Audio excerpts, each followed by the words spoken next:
ಮದುವೆ ಮನೆಯಲ್ಲಿ ಎದೆ ಜಲ್ಲೆನ್ನಿಸುವ ಘಟನೆ. ಲಿಫ್ಟ್ ಕೇಬಲ್ ತುಂಡಾಗಿ ಬಿದ್ದು ವರನ ಸಹೋದರನಿಗೆ ಗಂಭೀರ ಗಾಯ. ಕಾನ್ಪುರದ ಮುಬಾರಿಕ ಕಲ್ಯಾಣ ಮಂಟಪದಲ್ಲಿ ಅಡುಗೆಗೆ ಗ್ಯಾಸ್ ಕೊರತೆಯಾದ ಕಾರಣ ಕೆಳಮಹಡಿಯಿಂದ ಕಟ್ಟಿಗೆಯನ್ನು ಲಿಫ್ಟ್ ಮೂಲಕ ಮೇಲೆ ತರಲು ಪ್ರಯತ್ನಿಸುತ್ತಿದ್ದಾಗ ಈ ಅನಾಹುತ ಸಂಭವಿಸಿದೆ. ಲಿಫ್ಟ್ನಲ್ಲಿ ಕಟ್ಟಿಗೆ ತುಂಬಿಸಿಕೊಂಡು ಕೆಳಕ್ಕೆ ಹೋಗುತ್ತಿದ್ದ ವೇಳೆ ಇದ್ದಕ್ಕಿದ್ದಂತೆ ಕೇಬಲ್ ತುಂಡಾಗಿದ್ದು ಲಿಫ್ಟ್ ಅತ್ಯಂತ ವೇಗವಾಗಿ ನೆಲಕ್ಕೆ ಅಪ್ಪಳಿಸಿದೆ. ಲಿಫ್ಟ್ ನೆಲಕ್ಕೆ ಅಪ್ಪಳಿಸಿದ ತೀವ್ರತೆಗೆ ವರನ ಸಹೋದರನಿಗೆ ಗಂಭೀರ ಪೆಟ್ಟಾಗಿದ್ದು ಸದ್ಯ ಆಸ್ಪತ್ರೆಯಲ್ಲಿ ಅವರ ಸ್ಥಿತಿ ಚಿಂತಾಜನಕವಾಗಿದೆ ಎಂದು ತಿಳಿದು ಬಂದಿದೆ.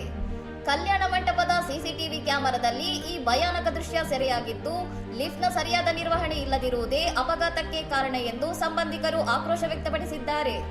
ಘಟನಾ ಸ್ಥಳಕ್ಕೆ ಪೊಲೀಸರು ಭೇಟಿ ನೀಡಿ ಪರಿಶೀಲನೆ ನಡೆಸಿದ್ದು ನಿರ್ಲಕ್ಷ್ಯ ವಹಿಸಿದ ಕಲ್ಯಾಣ ಮಂಟಪದ ಮಾಲೀಕರ ವಿರುದ್ಧ ಪ್ರಕರಣ ದಾಖಲಾಗುವ ಸಾಧ್ಯತೆ ಇದೆ. ಇನ್ನಷ್ಟು ಸುದ್ದಿಗಳಿಗಾಗಿ ನೋಡ್ತಾ ಇರಿ ಸೌರಂ ಟಿವಿ.